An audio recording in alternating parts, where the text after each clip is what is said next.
awesome special guest with me.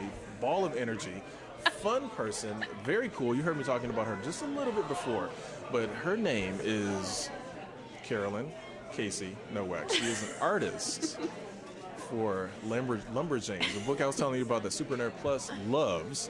So we're going to get into that a little bit, but Casey, welcome to the show. Hi, it's fun to be here. Did I just call you Casey? That's so... No, really? It's fine. People do that all the time. Yeah, but your name's Carolyn. I want to call you by your name. I get called Casey probably 50% of the time, so I've just like started responding to it because I don't care. Oh, I'm still going to call you Carolyn because it's easier. Good. Because it's, I don't believe I just did that. Shame on me. But anyway, how you doing today? I'm great actually. I was like tired, but now I'm doing fine. There's a dog here, so like that's nice. I ate a donut. People are being cool, and I mean, like, what else am I gonna do today? Well, there's a lot of things you do, but Free Comic Book Day is the best place to be right now. Right, exactly. Wait. What kind of donut? Huh? Oh, it was just one of those like soft Tim Hortons donuts with like chocolate all over it. It wasn't. Show me that. You guys see that? She just pointed off screen to food. Oh yeah. No, you don't do that. That's okay though. That's fine. Yeah. That's cool. That's fine. It's cool to be here though because like. I live near Ann Arbor, and so like the big comic book store there, Vault of Midnight, like their Free Comic Book Day is always insane. There's a line around the block, so I never ever go. Okay. So it's cool to like get in the back door at Green Brain and like actually be able to participate in some way. That's awesome. Yeah. That's awesome. Now, one of the things, and again, I was telling people that you were one of the artists for Lumberjanes. How long have you been doing art? Like, how long have you been drawing? Because a lot of people, like, it's usually, I was drawing as a kid, which, again, I'm going to let you tell your story. Yeah. Oh, well, I've been drawing since I was a kid. That answer. It's like, consistent with, everyone else's answer. Yeah, it was always going to be this. It was always going to be art. I started making comics when I was, like 12. Probably my first comic ever was a Yu-Gi-Oh comic I made. Do you know Yu-Gi-Oh? Oh, yeah, I do. Okay, just making sure. Look, I'm old, but I'm not that old. I've seen Yu-Gi-Oh. Yeah, but it's before. Yu-Gi-Oh. I've seen Yu-Gi-Oh. You seem pretty cool, so like... I will take that as a compliment. Yeah, no, that's what I meant. I'm like, you seem like a little too cool for Yu-Gi-Oh. No. But I made this Yu-Gi-Oh comic when I was 12 about like me and my best friend, and we like...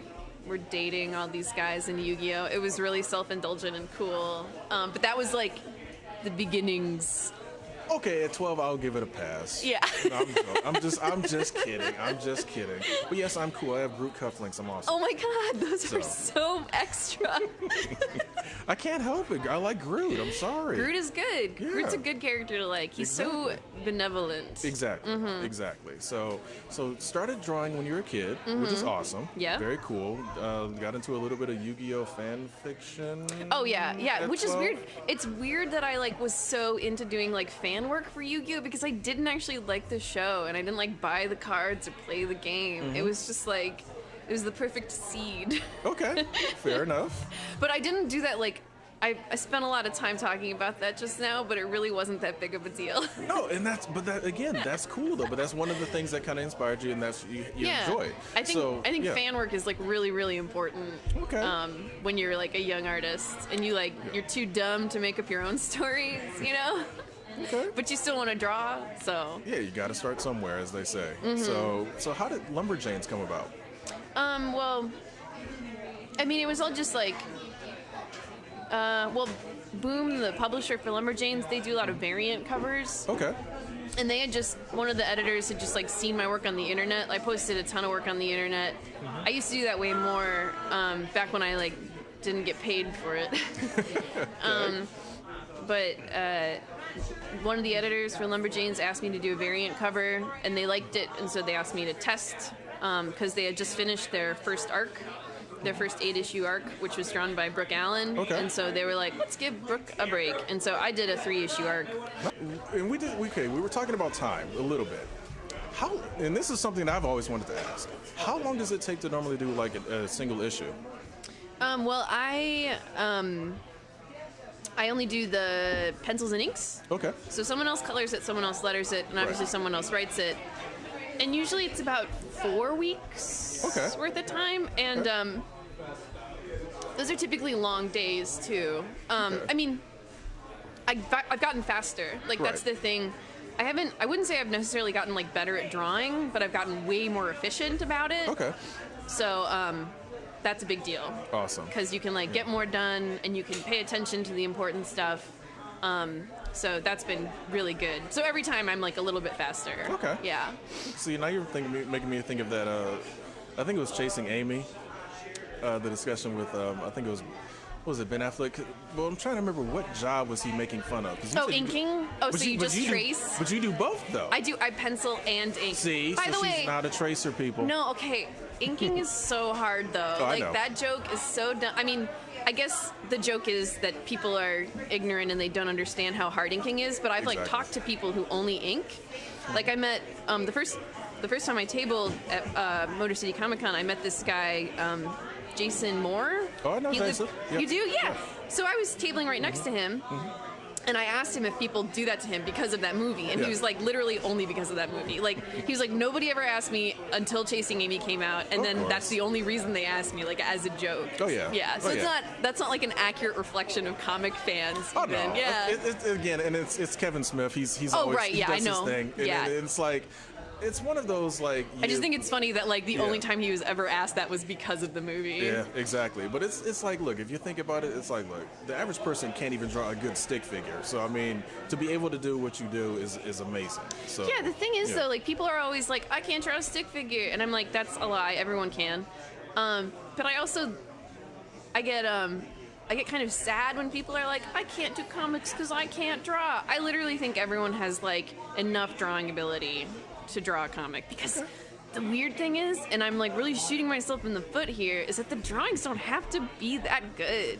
Like, yeah, the writing is the important part, in my opinion. No, I agree. And I mean, when I say writing, I'm including like the drawings. Do you know what I mean? Yeah. Like, but they don't necessarily have to be like perfect and cool. I mean, it's nice if they are, and we can all appreciate like the mastery that goes into that kind of stuff. Right. But I just wish everyone would make comics and not be so intimidated, because I was too intimidated for a long time. Like when I was in college, I was like, I can't make comics yet because I am not good enough at drawing. And that was a big, that was like dumb. That was just a stupid thing that I thought. Okay. Yeah. Well, and that's the thing is, for a lot of people, they don't necessarily, they might not understand the process, or they might not understand, look, there's different types of art, essentially. Just like actual paintings and that sort of thing. It's like, you got Picasso, you got Monet, you got like all these different artists. Right. Different styles, cubism, and various things. So it's like... It's all about communication. That's the thing.